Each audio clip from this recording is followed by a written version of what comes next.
Alright, so I'm not sure if I can hear them guys, but as I can see in the background, you have the Goodyear factory. So I was just at a meeting which explains what they're gonna do with it. In front of me, right here. The meeting has just ended. So I'm gonna give you a video of that and what happened at the meeting.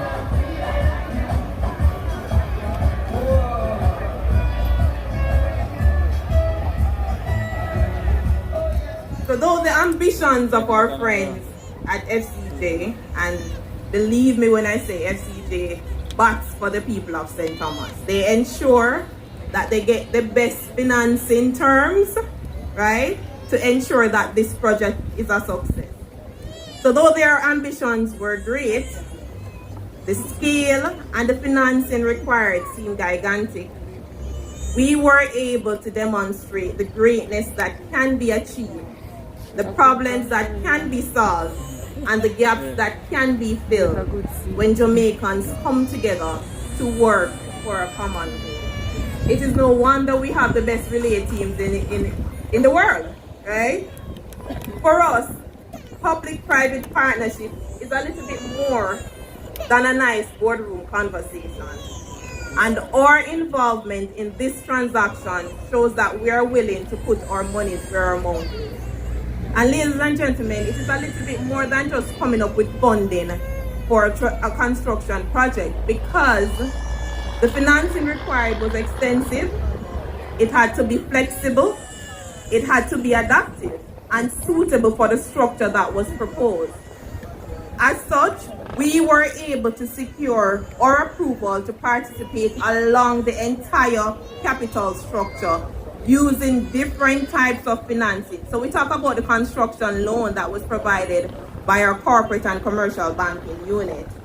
We talk about the mezzanine financing that was provided by our portfolios, as well as the equity financing. So we are also joint equity partners with FCJ and the people of St. Thomas on this project. So we are fully on board as it relates to the risk and the rewards, right?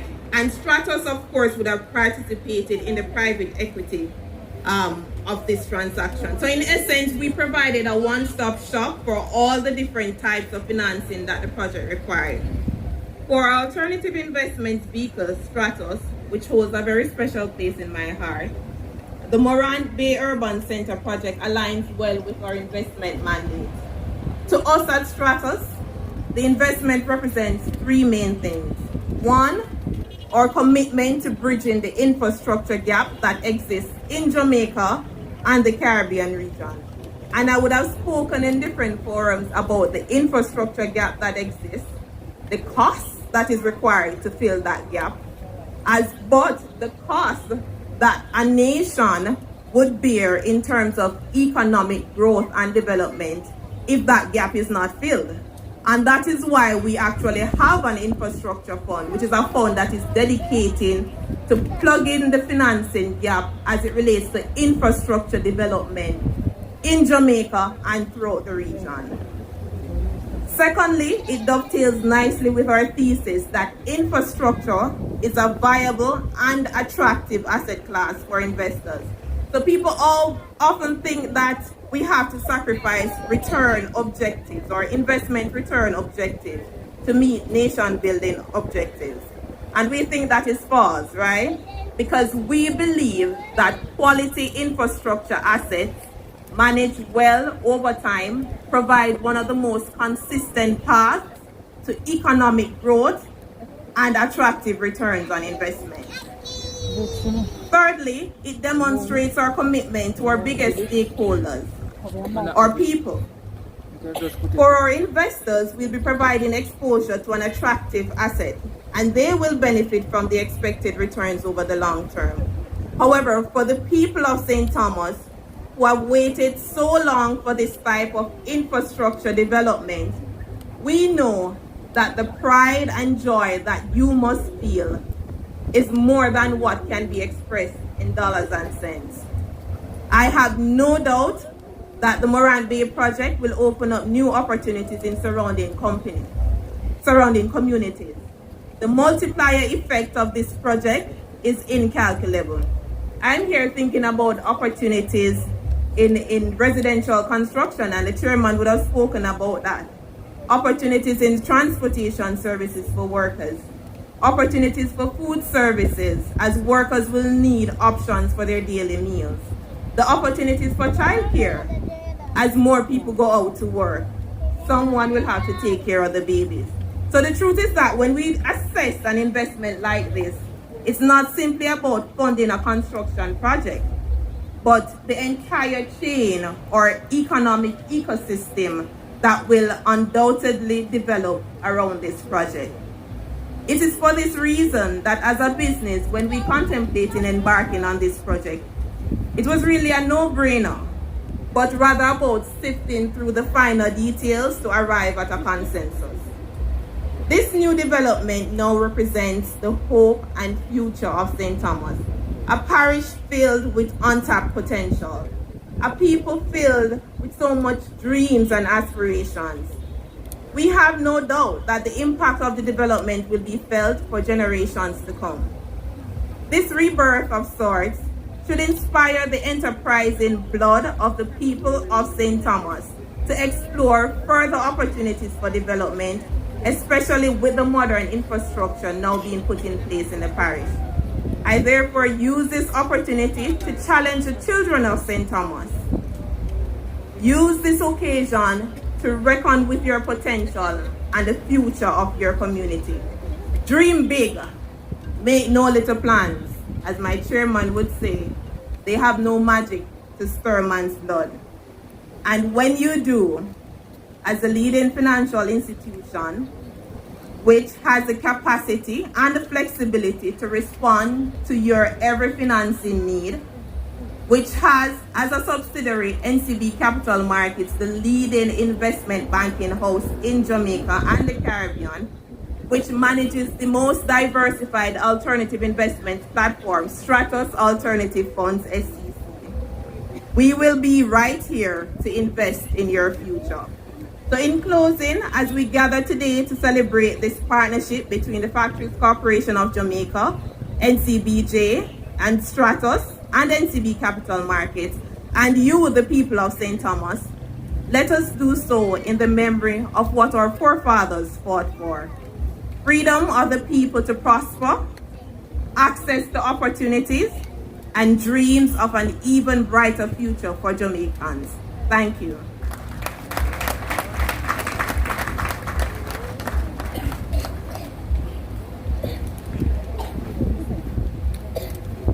Ladies and gentlemen, we've just heard from the Assistant Vice President. We're talking about someone who operates and appreciates the one-stop shop principle. And that's what we're about here at this Morant Bay Urban Center.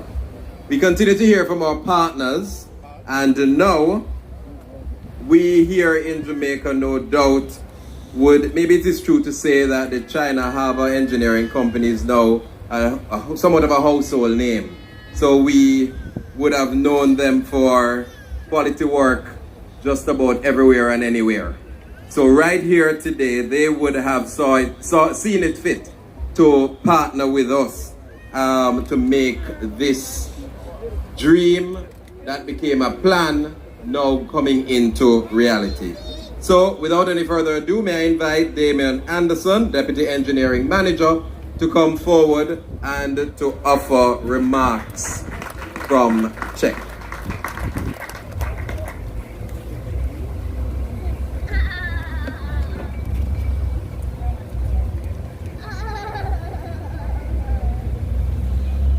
Good evening. Good evening, Mr. Chairman, His Worship Mayor Michael Hugh, Member of Parliament, Western St. Thomas, James Robertson, Member of Parliament, Eastern St. Thomas, Dr. Michelle Charles, Pastor Burnett, Mr. Littleton Shirley, Chairman of SCJ, Mr. Kirk Kennedy, Project Manager, MBUC, all the staff from FCJ, Miss Simone Hudson, who just spoke, from the NCB Capital Markets, to the police, to the wonderful people of St. Thomas, and to my fellow colleagues from Czech. Good evening, one and all. China Harbour Engineering Company is honored to be a part of such a milestone project, I would say. First of its kind to the parish of St. Thomas, and by extension, our beloved island, Jamaica. As you all know, Czech is a well-recognized and established international construction company that firmly believes in demonstrating a high level of commitment during the planning and construction phases of all its projects, and towards the protection and preservation of the environment, safeguarding properties and the health and safety of not only its workers, but anyone that interfaces with the project from day to day. As it relates to the overall execution of the project, the major aspects will include what I would say 3 phases: pre-construction work, the project implementation phase, and also what we would say health and safety and environmental requirements.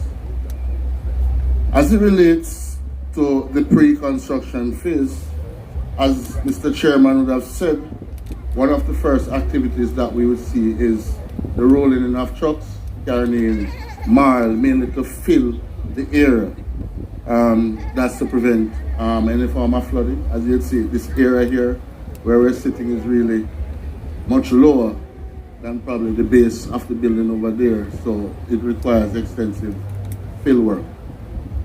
Another phase of the pre-construction work will be to place temporary hoarding, mainly to the front of the building, that's really to kind of form some form of security and cordon off the construction area from actually the major thoroughfare.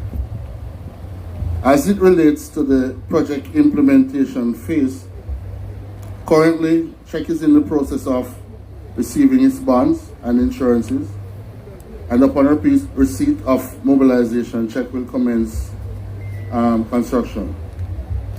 Preliminary activities will include first, again as Mr. Chairman or the Chairman would have said, demolition of the existing structures that will not be a part of the permanent structure. After which, we'll set up site office, which will be using sections of the existing building. We'll then move to the construction of a permanent perimeter fence to the rear of the development.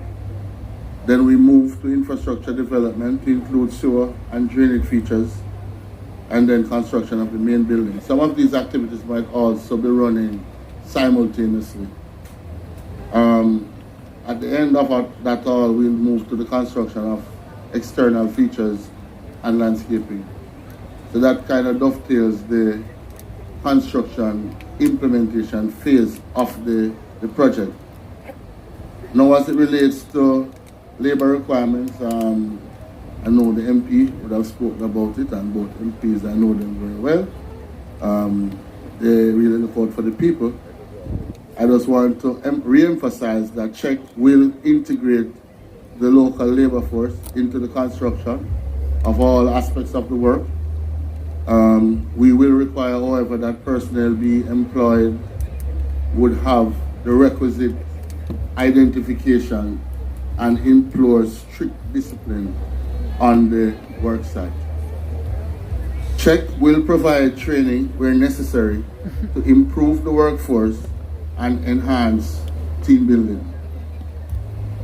As it relates to health and safety and environmental requirements, I must hasten to say Czech's commitment toward environmental sustainability and implementing the best practices with respect to occupational health and safety is deeply entrenched in its environmental health and safety policies, which includes the following, but not limited to: avoiding everlasting environmental damage, and especially in a time now when climate change becomes very important, this aspect of environmental control is very important. Secondly, to maintain a good quality of life for all, and to maintain the continuous use of natural capitals, including water, air, and soil. Without a doubt, these policies form the landscape on which Czech has established its HSE management, which concurs with defining features of sustainable development. The intention of this type of development is to meet the needs of the present generation without compromising that of future generation. This aspect, I believe, is very important. Personally, I have studied project management, and sustainable development, to me, is a very fundamental part of construction. These, as stated, are the defining features which form the core objectives in guiding Czech's action during the planning and execution stage of its project. I'd just like to say thank you for making this project a reality. And again, Czech is honored to be a part of such a milestone project. Thank you.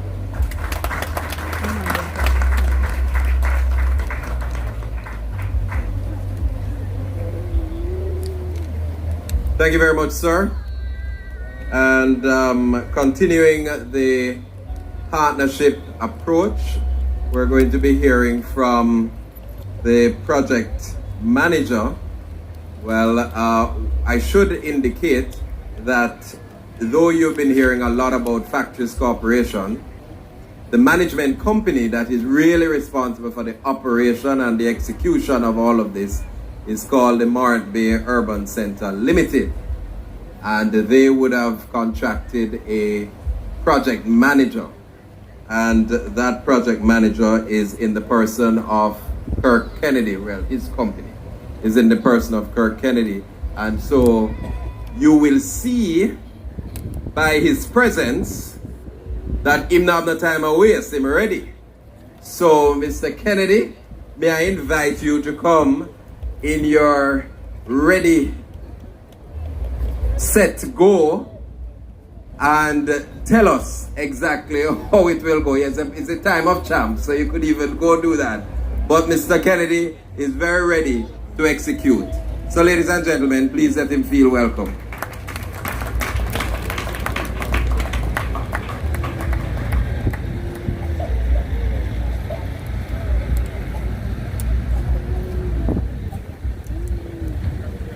Good afternoon, ladies and gentlemen. In recognition of a very important section that was highlighted by Member of Parliament, Mr. Robertson, question and answer session that will follow my presentation, I'd just like to say all protocols observed. My name is Kirk Kennedy, and I'm the President and CEO of Kenkasa Construction and Project Management, which will be the company that will be tasked with doing the project management on this project. As I sat there and listened to the respective speakers, these things have a way of making you reflect. And as I sat and I reflected, I recall being a part of a project team that was tasked with the responsibility of building the single largest housing development in the entire Caribbean. And I see some members of the team here. I'd like to acknowledge the presence of Judy Bruce and Mr. Henriquez. I also, through my reflection, I also remember there was a time not so long ago when I headed a group of individuals who were tasked with the responsibility of traveling the world and getting investors to invest in Jamaica. And for the period that I led that team, we broke every record that preceded us in terms of investments invested in Jamaica. And I'm particularly honored. I know Michael Stern was also part of that team. I'm particularly honored, and I tell you why. We brought many of investors here to take full advantage of what is happening now. And I'm happy to say that I'm actually living or have lived to be a part of another project, another iconic event that's going to happen. And I'm particularly proud. So bear with me if you hear the passion coming out, but this means so much to me on a number of levels. One of which, or not the least of which, is what the people of St. Thomas will stand to benefit.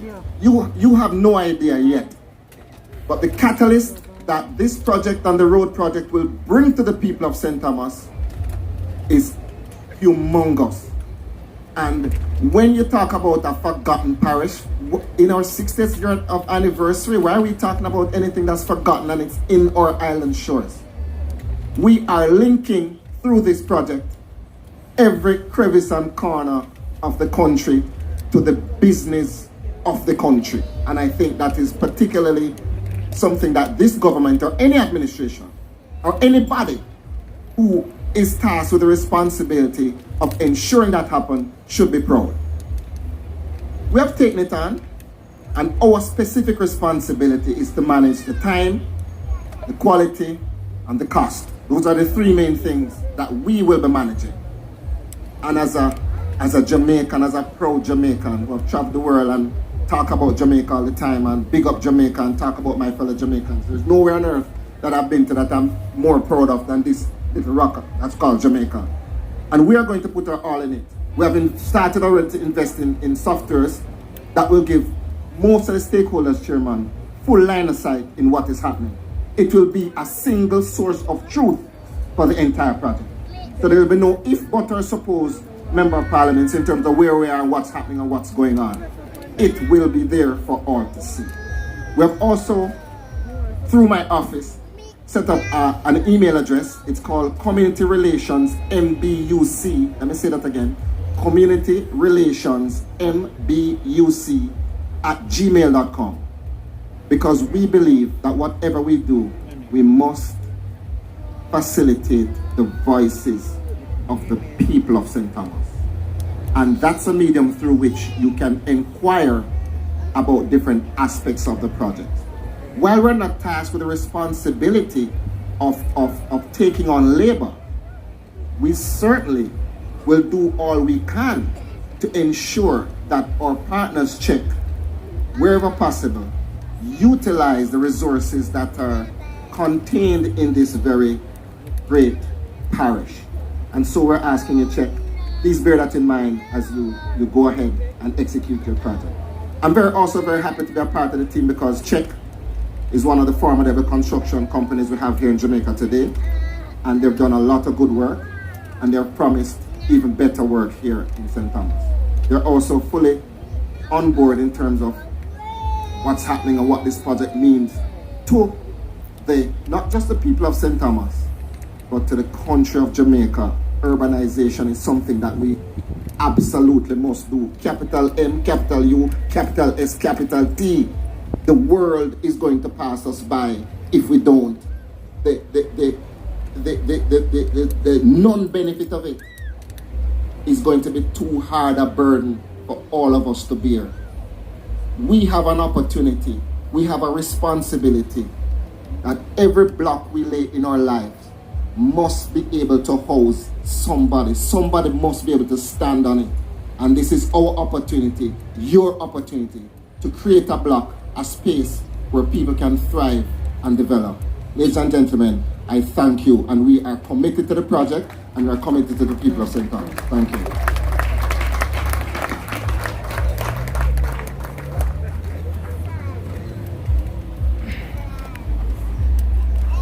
Okay, so we would have heard and we can be guided. Christians, I'd just like to remind us of something very important, because I grew up in this parish. I grew up the road called Stanton Road, and I went to school up there as well, believe it or not. My mother used to teach me. I also went to Jamaica College, yes. But I want us to remind ourselves of something very important, because I want to speak to the recognition of the most important, in my view, one of the two most important national heroes that came out of this parish, or the parish that the national hero that came out of St. Thomas was Paul Bogle. Paul Bogle died for social justice. We must never forget social justice. We must learn to live with each other one by one and all together to grow, as we are seeing here today. I also want to remind ourselves that the other person that I also use as my national hero and one of my leaders was a man who basically said, if you don't know your history, you have no future. His name was Marcus Mosiah Garvey. And let us remember to our history, and what we are doing here today is making our future. So for 1 or 2 minutes, I'll just give you a little of the history of this piece of land which I'm standing on and you're sitting on, because I started working on this piece of land over 60 years ago. And this piece of land was the first place in Jamaica where cane was planted mechanically. And no longer we have any cane in the parish of St. Thomas. So we look to a future. And today we are looking at a great future, a very interesting future, a future that will embrace all of us in a totally different context. And I support it, and my family support it. I also happen to have been the first person to be responsible for, before Mr. Kennedy, I built those 40 houses just below us here, now was known as Moon Base, now we can call it as Sunlight Center. I also want to recognize that the aspect of agriculture is still very much in our heart, and the first agro park in Jamaica is beyond that fence, right over there. And we will start giving you tours because we've only been running it for 16 years. So we want to finish running it when I'm long gone and you've gone too. So that means forever. Take care. Thank you very much. And on behalf of my mother, Evelyn Matalon, who taught many women, and my stepfather, and my grandaunt, Ivy Mordecai, I say this is a great project, and we thank you for it to happen and to be all inclusive for all of us, as we have heard today, and I add my thoughts to it. God bless. Thank you very much. Thank you very much. And now we can find for the first question. Who is going to ask the first question?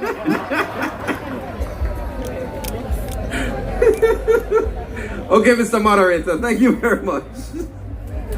Okay, all right, so I'm going to invite you to just come to the microphone in the center here. Okay, so we have the first question coming up. Good evening, everyone. My name is Marjorie Harris, citizen of St. Thomas. I have listened to all the persons who have gone up and spoken, and I have not heard anything about the cost of the project, because many years ago that this was first mentioned here, I would have thought that a cost was ascribed to this. But with inflation and all of that, I am wondering what is now the new cost to do this project. Okay, so the question is, what really is the cost of the project?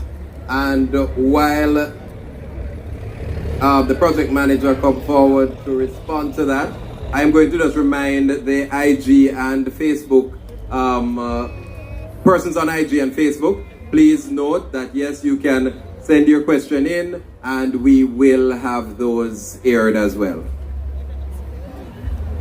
Okay, thanks for the question. The development cost of the project is $6 billion. And I must tell you, if you know, the more you know about construction projects, is the more questions you ask, like, you know, how did you manage to get it that way? And the only thing I can say from my perspective in terms of what I've seen as something that I've never seen before is the collaboration between MBUC, our MBUC's equity partners, those being Czech, Factories Cooperation, and NCB. They really went at it and did all that was possible to ensure that this project cost could remain at $6 billion. And that's something I'd also like to say publicly. I've never seen it before, and I'm saying, that's the way to go, and I'm really happy to be a part of it. Thanks much NCD, thanks much Check, thanks much Factories. Thank you very much. Thank you very much. A massive project in the making, of course. So we have another question coming. Nothing yet from social media. Yes, ma'am.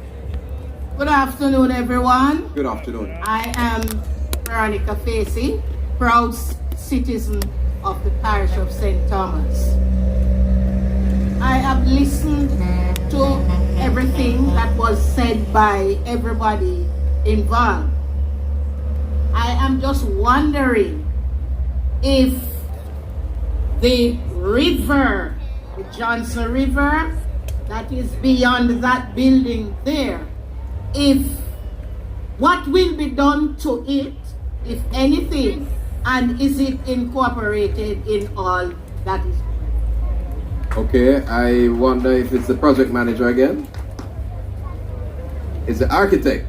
Okay, so the architect would have made the designs, so he is best placed to answer. Good afternoon. It's a very prudent question. It has been a burning discussion. Matter of fact, I'll go on to say that the Prime Minister has issued instruction that the National Works Agency will embark on some river training. It is not incorporated in this budget, however, it's a part of the long-term development. So real consideration has been given to it in light of a 50-year event, because we are aware that there has been flooding in the past, and so we are mitigating against it. But there's some level of money in the National Works Agency allotment, and it has been instructed by the Prime Minister that it has to take place during the construction and the road renewal that is taking place right now. To the extent of the level of money that we spend, I can't truly say, but I know there's allotment in there for the embankment and for the treatment, and also for the protection of this property. We have put in perimeter fencing that will give us some buffer against potential flooding, should there be.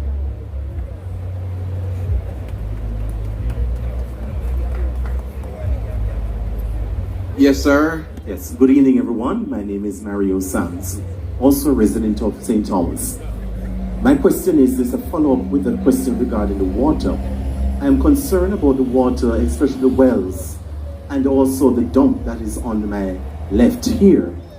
Is there any plans for that? Because I am concerned that the water may be affected by the residents will be probably affected by the water supply that is around this area.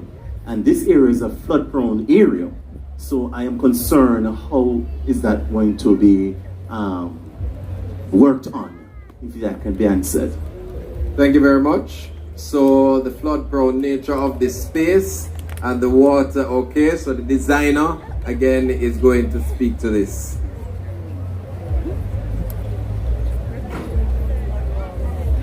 I expect to be on the stage for so long, but in which way, we are cognizant of the dump. It has been also addressed. Mr. Henry, who knows the area even more than I, and have schooled me on the whole surroundings. Clearly, we're sitting on what was called an aquifer, and it's fed by the Johnson River. Under the WRCA, we are not troubling or interfering with this water source. We're going to try and manage it as best as possible. For those who are aware, the National Works Agency, National Water Commission has 3 or 4 major pumps. We have actually 6 wells on the property, 3 of which is active. These wells will be managed. We are also in discussion right now with NWC to ensure that right of passage to these water lines are maintained, as they are firmly seated at the northwestern end of the property. We don't want to disrupt the service.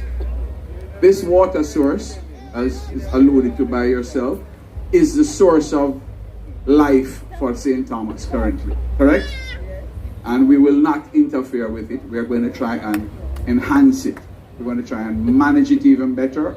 Our current situation here is that there are 3 inactive wells. We are also having them tested to see how best we can reactivate them. It was contaminated more than 25 years ago, so we're hoping that life as we know it will go, we can restore them to their original position. I hope I've answered your question properly. All right, just a second, ma'am. Question coming in from IG. Can you provide any information on the allocation of space? I don't think is that you? Is that you again? Yes.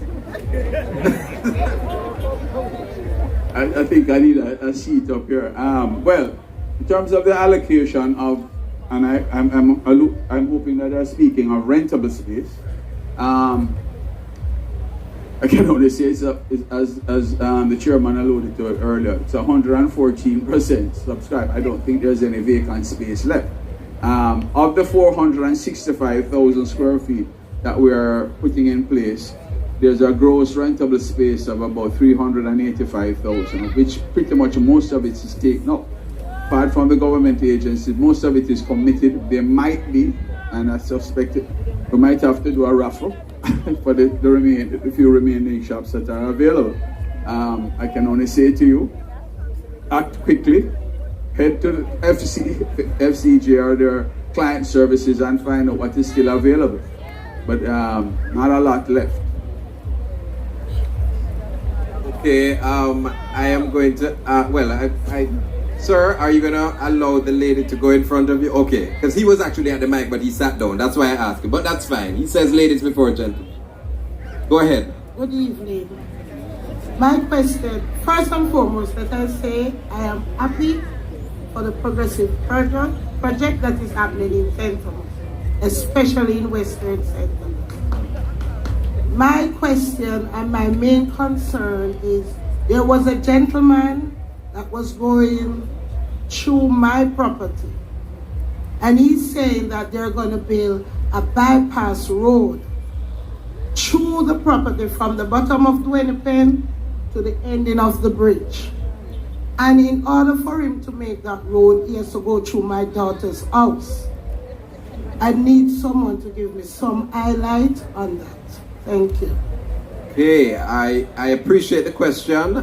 That question, unfortunately, would not be able to be answered by this team, because this team is really speaking to the Morant Bay Urban Center. The roadwork project is separate, a different project. Clearly, there's a major concern that you have, and I can appreciate that. Oh, you're here. Okay, all right, fine. So, okay. Yes, you're using the dual role. Okay. All right, good evening again.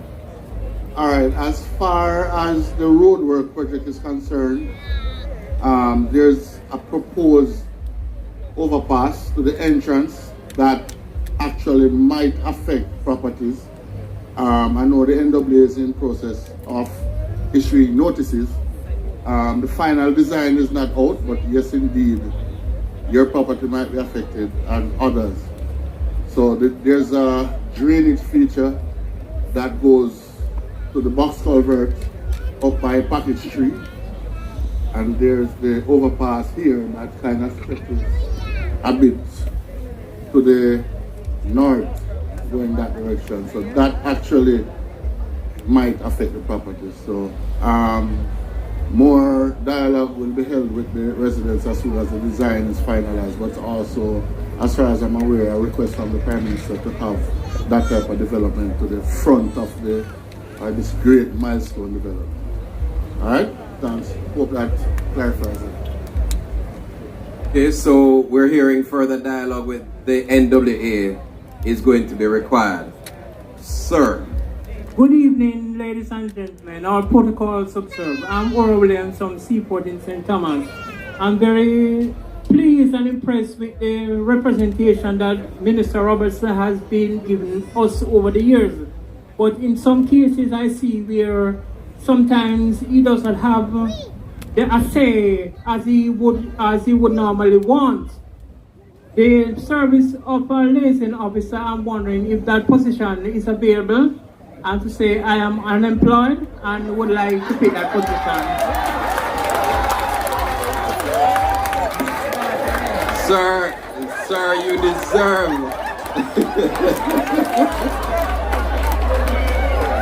Sir, you deserve that round of applause.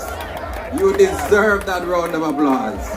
You sat there and you heard about the opportunities that this will provide for people in St. Thomas. Stand up and talk. I agree with you. I agree with you. So, sir, I'm going to just invite you maybe afterwards to engage the right persons. Exactly. Not a thing no wrong with that. This is very good. So let me take 2 questions from Facebook. What? I'm taking a question from Facebook. Is that okay? Yes, yes. Miss St. Thomas, understand. What's the projected end date for the project? So we know the start date, but what's the projected end date for the project?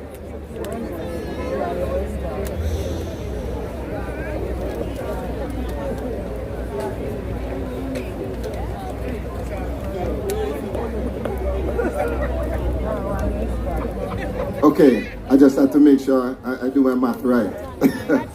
All right, so you'd have heard me say that the projected, and I like to use the word projected, right? Because as we would have seen, I've used that word a lot more now than I did 5 years ago, before we discovered things like COVID, right?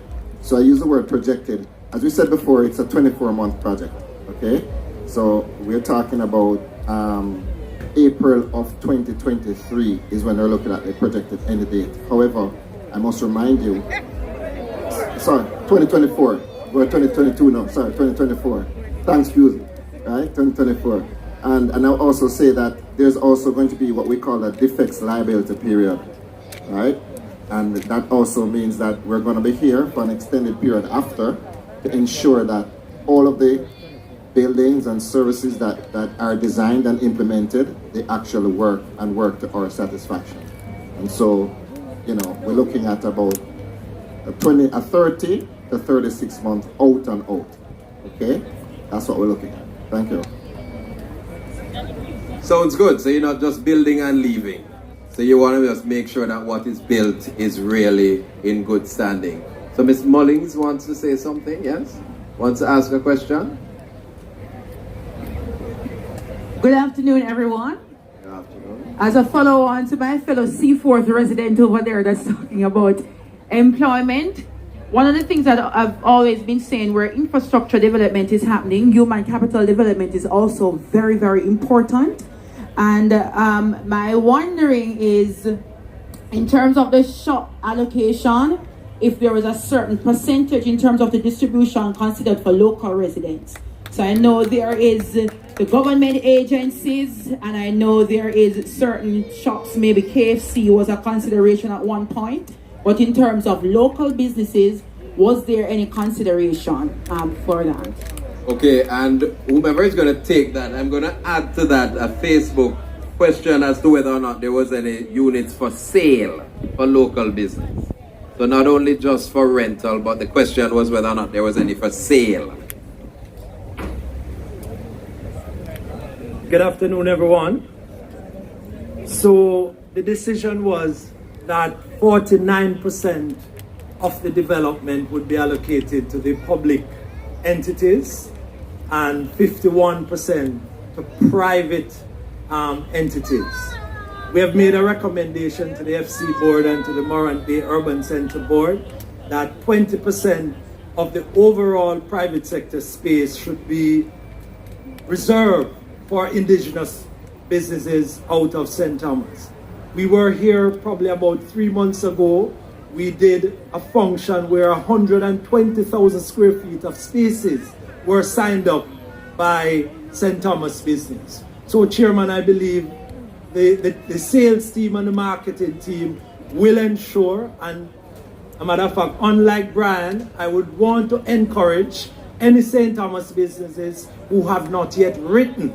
There is a space agreement, reservation agreement that is available with my team. Please collect your document, have it written up, and have them submitted. There's a process of assessment of each business who will be allocated the space. So we will ask for background of the business. We will want to know that there's a business plan and some projection as to how this business is going to sustain itself. But we're willing to work with the residents, with the existing indigenous businesses to give whatever support is required. Thank you very much. And so, Dr. Farkas, you're saying that they can collect this right here today? Right. So in that blue tent to my right, there's some engagement where that is concerned. IG question. Sewage system. Sewage system and dump is a major issue in the parish. It's being said that currently the parish do not own a garbage truck. Mr. Mayor, maybe this is actually something that you could speak to. The sewage system and the dump is a major issue in the parish. It is being said that currently the parish does not own a garbage truck for itself. What is the plan for dumping?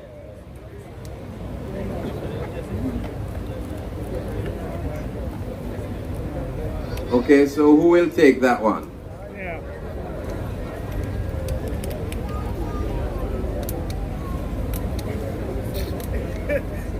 All right, okay. So the design gentleman again.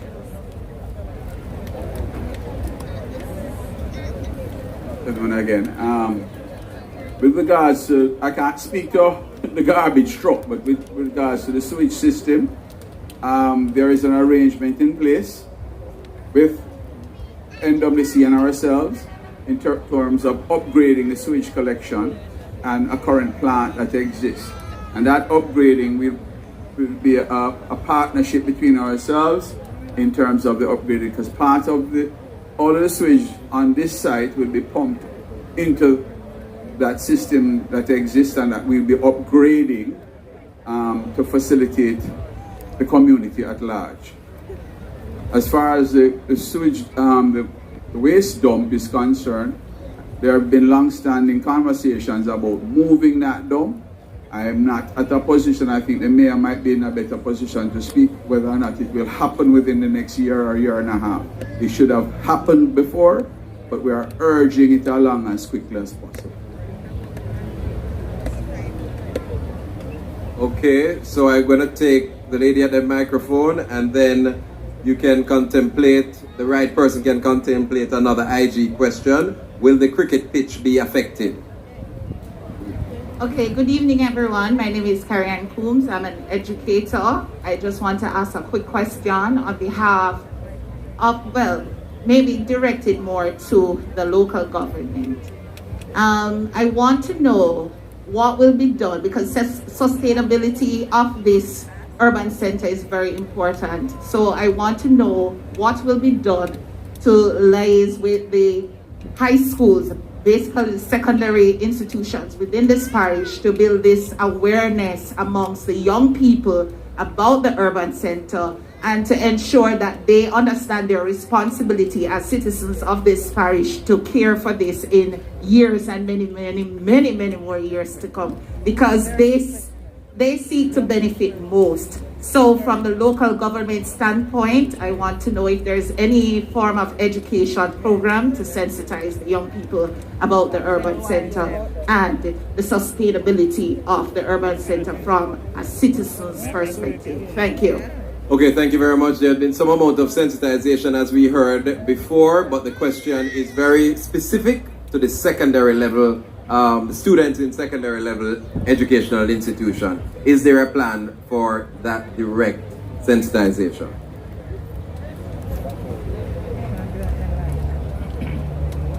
Very important question. I must say, over the last 2 years, possible 2.5 years, FCJ been touring almost every secondary school in the area, talking with the students, talking with the teachers, telling them about the opportunities that will exist on this project, encouraging them to continue to upgrade their educational skills, the opportunities as will be coming from the BPO industry. What are the requirements? How many CXC subjects to be required? And encouraging them to continue, even if they have left school, to continue doing one subject a year. During the 2-year period, you will find yourself having enough qualification that when the jobs are ready, you are ready too. So we have been doing that for the last consistently, and I must say I must congratulate the marketing team of FCJ because they have took on that project. I've attended many of them with them at these schools, promoting the importance of their involvement. All right, thank you very much. We're listening for the cricket. Will the cricket pitch be affected? Well, okay. So the short answer is yes, but we have already conducted some developmental planning. There's a 13 acres adjacent to the property, which is presently owned by the government. There's a cabinet submission that is being prepared and submitted. We have also worked with Minister Grange, who has indicated that she really requires a multi-purpose stadium. We have a concept design that is already completed, and we will be sitting down. As a matter of fact, Sir Dennis was supposed to be here, Chair. He has given his apology. We will be sitting down with the cricket club to discuss with Ms. Grange the way forward. But there are lands that are available, and FCJ has given its commitment to be part of that development for a multi-purpose stadium to be placed in the parish.